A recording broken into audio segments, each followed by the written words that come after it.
what we are showing here is a very simplified model and how we can integrate IoT technology, which is currently used on the shop floor, into our IoT platform. So therefore we have picked these devices and machines which are available in the current shop floor, like sensors and machine, a motor, field gateway and PLC, which is controlling everything. So the setup we are having here is a very simplified model of a PCB router, which is part of an SMT production line. And this machine is cutting these PCBs into different pieces, and this is usually the last step of this SMT production line.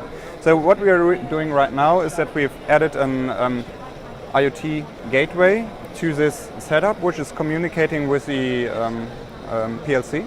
So on this PLC is running an OPC-UA server, and we are now able to get all the data which is available in the PLC and transmit it to our platform.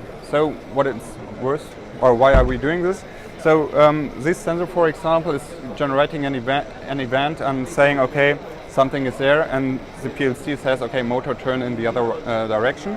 And we are using this information in our platform and enriching it with process knowledge. So we know every time this event occurs, we have cut it one of these bigger boards into 8 pieces, and now we have a real-time insight into our production by just using data which is available and use it in another context.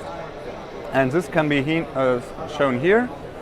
So now we have a real-time insight into our production, so how many parts have been produced today.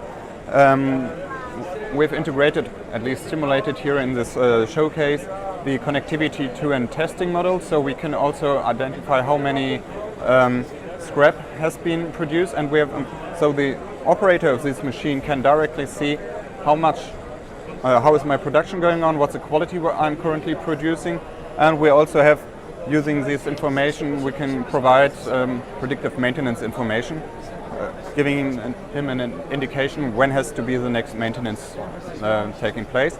And all this by just using the information which is there already, just by adding some gateways and connecting these devices to our platform.